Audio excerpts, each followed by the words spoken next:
សូមជូនរឿងនិស័យស្នេហ៍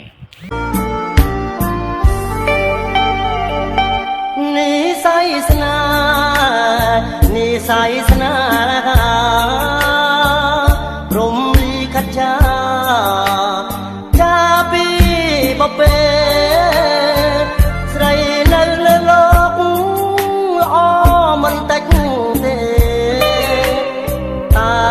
បងគួរស្នេហ៍តែរូបកល្យានមានស្នេហ៍ស្នងបងស្នេហ៍តែអូនមួយស្នេហ៍តតែព្រួយបុនឡកត្រួយចង់បានណែបនឹកគៀកកាយខ្នល់ខ្នើយលើទ្រូងកល្យា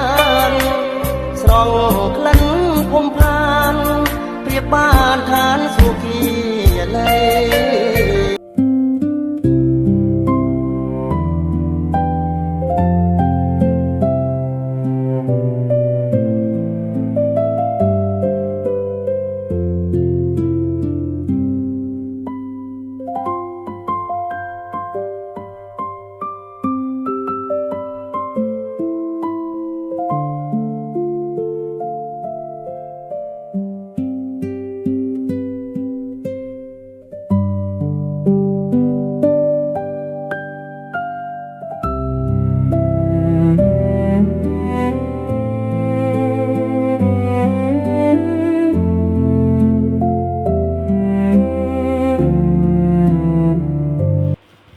ផាន់រងនិងនីសាតែងទៅសាលាជាមួយគ្នារៀងរាល់ថ្ងៃអើយគ្រាន់តែទៅសាលាសោះនឹងតែងខ្លួននោះតែងធ្វើតែទៅ shopping អញ្ចឹងផាន់រងគ្រាន់តែចាំខ្ញុំបន្តិចក៏ពុំបានដែរខ្ញុំតែងមិនមែនឲ្យតែគេមើលណាផាន់រងឯងក៏អាចមើលបានដែរតាខ្ញុំឆ្ងល់នីសាឯងធ្វើខ្លួនរៀងរាល់ថ្ងៃធ្វើនោះធ្វើប៉ុន្តែរៀនបកែទៀតណាតាឈប់និយាយយើងទៅរៀនឡើងម៉ូតូមកតែហាមអោបចង្កេះខ្ញុំណានីសាក៏តបផាន់រងឯងត្រូវចាំថាប្រយ័ត្នខ្ញុំប្រាប់លោកអ៊ំទៅព្រោះលោកអ៊ំបាននិយាយឲ្យថាផាន់រងឯងត្រូវតែជូនខ្ញុំទៅសាលារៀងរាល់ថ្ងៃណាហើយគ្មានកិច្ចវេះអ្វីទាំងអស់ណាអាងអីអាងប្រាប់ផាន់រងនិងនីសាត្រូវគ្រួសារទាំងពីរបានផ្សំគុំគ្នារួចទៅហើយចាំពេលតែពួកគេរៀនចប់ប៉ុណ្ណោះតែពួកគេអត់បានដឹងខ្លួនទេកល្យាននីសាហើយនឹងពិសីគឺជាមិត្តនឹងគ្នាសួស្តីនីសាកើតអីនឹងបានធ្វើមុខកញើអញ្ចឹងកល្យានគ្នាអត់មានកាត់អីទេ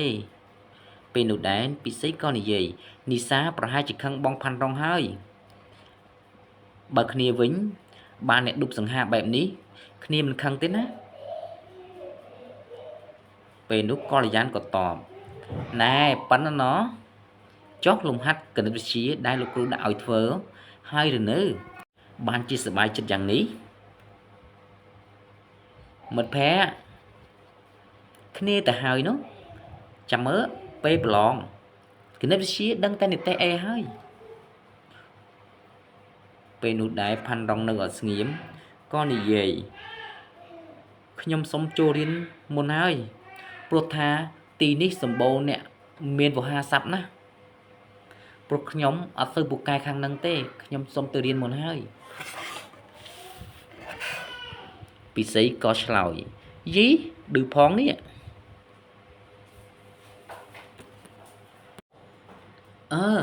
ពួកយើងទាំងអស់គ្នានិយាយអញ្ចឹងពេលម៉ោងលិបគ្នាចង់បបួលពួកឯងទៅរឿងអង្គុយលេងក្រោមដើមរាជព្រឹក្សទៀតអីព្រោះថាកល្យានសួរព្រោះអីគេឬក៏ឯងចង់ទៅជួបពីអ្នកនោះទៀតមែននីសាបាននិយាយពីអ្នកណាគេ ព ពិសីតបគឺព្រះរាជបុត្រនោះអីពួកគេសង្ហាមិនចាញ់បងផាន់រងទេណាយើពួកឯងមានមិត្តភក្តិថ្មីអត់ប្រាប់យើងផងហ៎កល្យានក៏បានឆ្លើយជារឿងចៃដន្យទេនីសាហើយពួកយើងក៏មិនបានធ្វើមិត្តនឹងគ្នាឯណាគ្រាន់តែបានជួបនិយាយបន្តិចបន្តួចប៉ុណ្ណោះ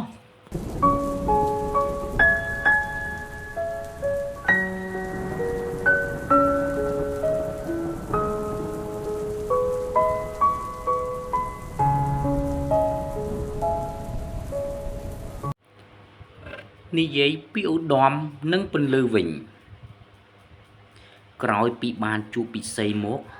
ខ្ញុំមានអារម្មណ៍ថាដូចជានឹកមិនមកទេឧត្តមពួកម៉ាស្រឡាញ់ស្រីក្នុងវិសិក្សាគឺខ្លីវិជាណាព្រោះថាយើងជាប្រុសបើធ្លាក់បាក់ឌុបដូចទឹកស៊ុបអត់ប៊ីចេងអញ្ចឹង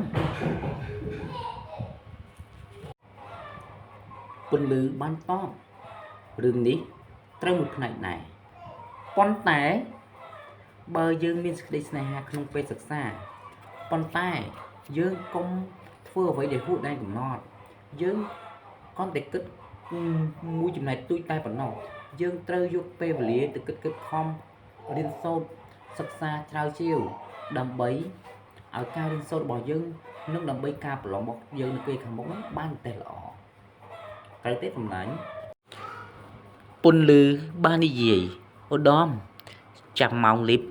យើងគិតទៅលេងនៅក្រោមដើមរាជព្រឹកទៀតអត់គ្នាព្រឹកមិញនឹងរៀនច្រើនគ្នាមានអារម្មណ៍ដូចចង់ stress ចង់ទៅលំហែអារម្មណ៍អត់បន្តិចមិនដែរសម្លាញ់អត់អីទេសម្លាញ់តាមសម្លាញ់ចុះរឿងនិស្ស័យស្នេហ៍ភាគទី2ចប់តែត្រឹមនេះសូមបងប្អូនទាំងអស់គ្នាជួយចុច like ហើយនិង follow បន្ថែមផងណាសូមអរគុណជម្រាបលា